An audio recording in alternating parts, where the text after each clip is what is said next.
नमस्कार दोस्तों, कैसे हैं? मैं आशा करता हूँ सभी अच्छे होंगे। तो जो लेटेस्ट मुद्दा चल रहा है उस लेटेस्ट मुद्दे की हम बात करते हैं। लेटेस्ट हमारा मुद्दा है इजराइल फ़िलिस्तीन संघर्ष। तो लगातार इजराइल फ़िलिस्तीन के बीच संघर्ष हो रहा है। इस संघर्ष की वजह से काफ़ी लोगों की जान जा रही है।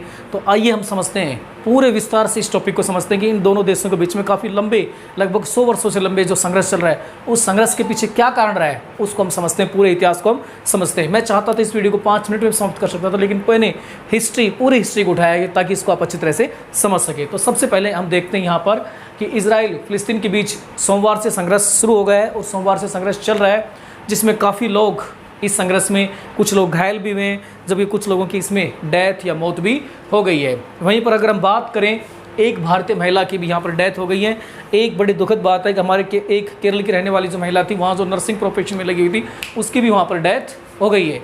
अब सबसे पहले जो समझने वाली बात है, वो समझने वाली बात है कि हम इतिहास को समझते हैं कि इनके बीच में आखिर लंबे समय से डिस्प्यूट क्यों रहा है। तो इतिहास की ओर हम चलते हैं, विवाद का इतिहास। प्रथम विश्व युद्ध, आपको याद होगा कि जो प्रथम विश्व युद्ध 1914 में शुरू हुआ था, 1914 से लेकर 1918 तक ये प्रथम विश्व युद्ध चला था। इस प्रथम विश्व युद्ध में इंग्लैंड के द्वारा, ब्रिटेन ने ओटोमान साम्राज्य था, उस ओटोमान साम्राज्य को जीत लिया था। ओटोमान साम्राज्य को ब्रिटेन के द्वारा प्रथम विश्व युद्ध में जीत लिया जाता है। उस समय इस ओटोमान साम्राज्य के अंदर जो इजराइल है, फ़िलिस्तीन है, मिस्र है, तुर्की, ये जितने भी जो आज वर्तमान में देश हैं, ये उस समय सारे देश इस ओटोमान साम्राज्य के ही भाग हुआ करते थे 1914 से 1918 के पीरियड के अंदर। 1917 ब्रिटेन की घोषणा, मोस्ट इम्पोर्टेंट यहाँ पर बात है। 1917 में ब्रिटेन की घोषणा की। इस घोषणा में क्या कहा गया कि जो ब्रिटेन है वो फ़िलिस्तीन को यहूदियों की मातृभूमि बनाने के लिए प्रतिबद्ध है। अर्थात 1917 में ब्रिटेन के द्वारा ये कहा गया कि फ़िलिस्तीन जो देश है, इस फ़िलिस्तीन को यहूदियों की मातृभूमि बनाने के लिए ब्रिटेन प्रतिबद्ध है। इसी घोषणा को बाल्फोर डिक्लेरेशन, याद रखेंगे, बाल्फोर डिक्लेरेशन के नाम से जाना जाता है। युद्ध के बाद ये घोषणा बाल्फोर डिक्लेरेशन के नाम से जानी जाती है। इसकी बात करें 1945 तक ये इलाका, 1945 तक ये इलाका की बात करें तो ये जो ओटोमन साम्राज्य का जो इलाका था, ये 1945 तक इंग्लैंड के पास ही बना रहा। और यूरोप के अलग अलग देशों में रहने वाले जो लोग थे, वो अलग अलग देशों में रहने वाले लोग, जितने भी यहूदी लोग थे, वो सारे के सारे आकर इस फ़िलिस्तीन वाले इलाके में, इस देश में आकर रहने लग गए। क्यों रहने लग गए? क्योंकि इंग्लैंड के द्वारा ये घोषणा कर दी गई थी कि वो इन यहूदियों को फ़िलिस्तीन वाले इलाके में बसाएगा और उनकी मातृभूमि बनाएगा। इस कारण यूरोप के जितने देशों में लोग रह रहे थे, सारे के सारे यहूदी आकर इस इलाके में बसने लग गए। इस दौरान यहूदियों व फ़िलिस्तीनियों के बीच संघर्ष चलता रहा। अब संघर्ष चलने के पीछे कारण ये था कि जब हम एक इलाके को छोड़कर दूसरे इलाके में जाते हैं, या किसी भी कंट्री या किसी भी एरिया में रहते हैं, तो उनके बीच में डिस्प्यूट तो होना ही था। तो जो फ़िलिस्तीन के लोग थे, उनको बड़ा दुख हो रहा था कि जो यूरोप के अलग अलग कंट्रीज़ में जो यहूदी रह रहे हैं, वो सारे के सारे यहूदी आकर हमारे देश में आकर बस रहे हैं। तो उनके बीच में इस दौरान संघर्ष चलता रहा। ब्रिटेन के ऊपर यहूदियों के पुनर्वास को लेकर प्रेशर क्रिएट हो गया था, क्योंकि इंग्लैंड ने घोषणा की थी और इंग्लैंड के द्वारा इस घोषणा के बाद यूरोप के जितने भी देश थे, उन देशों से सारे के सारे यहूदी यहाँ पर आकर एक प्रकार से रह गए थे। और इंग्लैंड के ऊपर प्रेशर क्रिएट हो रहा था कि आपने प्रॉमिस किया था, आपने वादा किया था, तो उनके पुनर्वास के लिए व्यवस्था करें।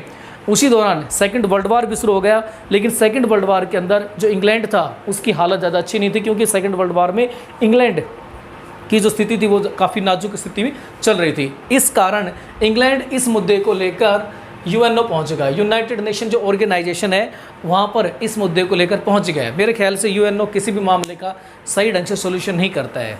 आप देख लीजिए, बहुत सारे ऐसे इश्यूज़ हैं जहाँ पर यूएनओ चुप्पी साधे रहता है। अर्थात यूएनओ का जो रोल है, वो सही मायनों में अपनी भूमिका को यूएनओ सही नहीं निभा रहा। वहाँ पर भी यूएनओ ने 20 बो दिया और यूएनओ के अंदर ही जब मामला पहुँचा दिया इंग्लैंड ने।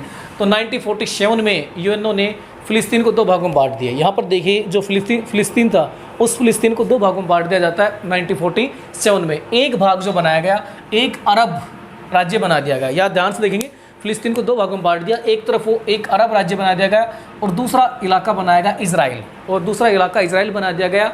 और उसी में से जो यरूशलेम था, इस यरूशलेम इलाके को यूएनओ ने अपने अंडर रखा। ये कहा भैया ये जो क्षेत्र है यरूशलेम, ये मेरे अंडर रहेगा, आप रख लो, अपने अंडर रख लो। 1948 मोस्ट इंपोर्टेंट डेट है। इजराइल ने स्वयं को स्वतंत्र राष्ट्र घोषित कर लिया। 1948 में इजराइल ने अपने आप को इंडिपेंडेंट राष्ट्र घोषित कर लिया जाता है। और 1949 में इजराइल यूएनओ का मेंबर भी बन जाता है, ये भी आप याद रखेंगे। अगले ही दिन जैसे ही घोषणा की जाती है, अगले ही दिन अरब देशों ने, जितने भी अरब देशों ने इजराइल के ऊपर आक्रमण कर दिया, इजराइल के ऊपर अटैक कर दिया जाता है अरब देशों के द्वारा। लगभग अगर युद्ध की बात करें तो ये युद्ध था 15 माह तक युद्ध चला और 1949 में एक संधि के द्वारा इस युद्ध की समाप्ति हो जाती है। और एक केरल के बराबर, अगर भारत का राज्य हम केरल देखें, केरल के बराबर क्षेत्रफल वाला एक राज्य, एक देश इस युद्ध में अरब देशों को हरा देता है। बहुत बड़ी बात थी कि अरब देश जो इतने बड़े कंट्रीज़ मिले हुए थे, काफ़ी देशों का ग्रुप था, उनको इजराइल जो भारत के केरल के समान, जो केरल है उससे भी कम मात्रा में क्षेत्रफल वाला एक देश इनको युद्ध में हरा देता है। तो इजराइल युद्ध में जीत जाता है और लगभग 7 लाख के करीब जो फिलिस्तीनी थे वो शरणार्थी बन जाते हैं, क्योंकि उस एरिया को जीत लेता है और उनको वहाँ से निकाल देता है। 7 लाख के आसपास जो लोग थे वो शरणार्थी बन जाते हैं। अगला इसी कड़ी में नेक्स्ट घटना की बात करते हैं तो 1954 में मिस्र ने स्वेज नहर का राष्ट्रीयकरण कर दिया था। तो जब मिस्र के द्वारा स्वेज नहर का राष्ट्रीयकरण कर दिया गया तो इजराइल के जहाज़ों को आने जाने पर रोक लगा दी गई कि भैया इसका राष्ट्रीयकरण कर दिया, यहाँ से इजराइल अपने जहाज़ों को ले जा आवाजाही नहीं कर सकता है। 1956 में अरब सेना और इजराइल के बीच फिर दूसरा युद्ध शुरू हो जाता है। जब आप उनके जहाज़ों को रोक रहे हैं तो अगले युद्ध के लिए फिर आपने इन्विटेशन दे दिया है, तो अगला युद्ध फिर शुरू हो जाता है। इस युद्ध में भी इजराइल ने जो गाजी पट्टी है, आगे देखेंगे आपको गाजी पट्टी क्या है, जो गाजी पट्टी है और जो मिस्र के इलाके हैं उनके ऊपर कब्जा कर लेता है। यानी सेकंड युद्ध के अंदर भी इजराइल उनको शिकस्त दे देता है और गाजी पट्टी और अन्य क्षेत्रों पर यह अधिकार कर लेता है। 1964 में फिलिस्तीन लिबरेशन ऑर्गेनाइजेशन बना। 1964 में इस ऑर्गेनाइजेशन की स्थापना हुई। उसके बाद अरब देशों में इजराइल के बीच संघर्ष चलता रहा, लेकिन अरब देशों में इजराइल के बीच में जो संघर्ष था वो लगातार चलता रहा और ये संघर्ष 1967 में युद्ध का रूप ले लेता है। ये जो युद्ध था 6 दिन तक युद्ध चला और 6 दिन के बाद इस युद्ध की समाप्ति हो गई। इस युद्ध में अरब देशों को जान माल व ज़मीन का भारी नुकसान उठाना पड़ा। इजराइल ने मुख्य रूप से जिन एरियाज़ पर कब्जा किया तो इजराइल ने वेस्ट बैंक, गोलन हाइट्स व पूर्वी यरूशलेम को अपने कब्जे में ले लिया। उसके बाद संघर्ष का नया दौर आया तो 1987 में संघर्ष फिर दोबारा शुरू हो जाता है और 1987 में जो संघर्ष शुरू हुआ था ये संघर्ष 1993 के अंदर 93 तक चलता है। 1993 में ओस्लो में समझौते के साथ इस संघर्ष की समाप्ति हो जाती है। 2002 में फिर दोबारा संघर्ष शुरू होता है और ये संघर्ष जो 2002 में शुरू होता है 2005 में जाकर ये संघर्ष की समाप्ति हो जाती है। ये तो हमने पिछला इतिहास देखा कि लगभग इनके बीच में किस तरह की हिस्ट्री रही है। ताज़ा जो विवाद है, अब उस ताज़ा विवाद को हम समझने की कोशिश करते हैं। इजराइल द्वारा शेख जर्राह को खाली करवाया जा रहा है। इजराइल के द्वारा शेख जर्राह खाली करवाया जा रहा है। शेख जर्राह दरअसल पूर्वी जो यरूशलेम है उस पूर्वी यरूशलेम का इलाका है और यहाँ से इजराइल फ़िलिस्तीनी जो परिवार हैं उन फ़िलिस्तीनी परिवारों को यहाँ से निकालना चाहता है और यहूदी लोगों को यहाँ बसाना चाहता है। इसी चीज़ का फ़िलिस्तीनी विरोध कर रहे हैं कि जो लोग काफ़ी लंबे समय से यहाँ पर बस रहे हैं अब उनको निकालना बिल्कुल ही गलत है और इसी चीज़ को लेकर ताज़ा विवाद बना हुआ है। दूसरा एक कारण और समझते हैं विवाद का, अभी यरूशलेम डे मनाया जाता है। उसका कारण क्या होता है, 1967 के अंदर इजराइल व अरब देश के बीच में मैंने अभी पढ़ाया था युद्ध होता है। इजराइल ने इस युद्ध को 6 दिन में ही जीत लिया था और युद्ध को जीतने के कारण, इस युद्ध को जीतने के बाद पूर्वी जो यरूशलेम है उस पर कब्जा कर लिया था और उसी युद्ध में जीत की विजय में हर साल यरूशलेम डे मनाया जाता है। इस साल ये 10 मई को मनाया जा रहा है। जब ये 10 मई को मनाया जा रहा था तो इसमें इजराइल लोग यरूशलेम से लेकर एक मार्च निकालते हैं और वो जो मार्च निकाल कर उन्होंने जाता है वेस्टर्न वाल पर जाकर ये लोग प्रेयर करते हैं, प्रार्थना करते हैं। ये जो वेस्टर्न वाल है ये यहूदियों का एक पवित्र स्थल, इसे यहूदी लोग मानते हैं। मार्च के दौरान भी बेशक दोनों ही कम्युनिटी के बीच में ज़बरदस्त झड़प देखने को मिली। अब हम ये समझते हैं कि यरूशलेम जो है ये तीनों ही कम्युनिटी के लिए इम्पोर्टेंट क्यों है। सबसे पहले जो मुस्लिम कम्युनिटी के लिए इम्पोर्टेंट क्यों है, मुस्लिम कम्युनिटी के लिए इम्पोर्टेंट इसलिए है कि मुस्लिम जो कम्युनिटी के लोग हैं वही मानते हैं कि पैगंबर साहब मक्का से यहीं आए थे। मक्का और मदीना के बाद मुस्लिम इसे तीसरी पवित्र जगह मानता है कि मक्का उनके लिए बहुत पवित्र है और उसके बाद मदीना उनके लिए बहुत पवित्र है और तीसरी पवित्र जगह वो मानते हैं यरूशलेम को मानते हैं। वहीं पर अगर हम बात करें ईसाई ईसाई कम्युनिटी के अंदर ये माना जाता है कि जो ईसा मसीह है, ईसा मसीह को यहीं पर सूली पर लटकाया गया था और फिर इसी जगह पर ईसा मसीह पुनः दोबारा जीवित हो गए थे। तो आप समझते हैं ईसाइयों के लिए भी ये बहुत पवित्र जगह है। तीसरा जो कारण है वो यहूदी इसको पवित्र क्यों मानते हैं? तो यहूदी यहाँ पर ही कहते हैं, ये उनका मानना है कि यहीं पर इब्राहिम ने अपने बेटे इसहाक की कुर्बानी दी थी और यहीं से उनकी कुर्बानी के बाद नए विश्व का निर्माण यहाँ पर शुरू हुआ था। तो तीनों ही कम्युनिटी के लोग यरूशलेम को बहुत पवित्र मानते हैं। के बाद इजराइल इसे अपनी दूसरी राजधानी मानता है। इजराइल कहता है कि हमारी दूसरी राजधानी है। अंतर्राष्ट्रीय समुदाय इसको एक्सेप्ट नहीं करता कि दूसरी आपकी राजधानी नहीं है।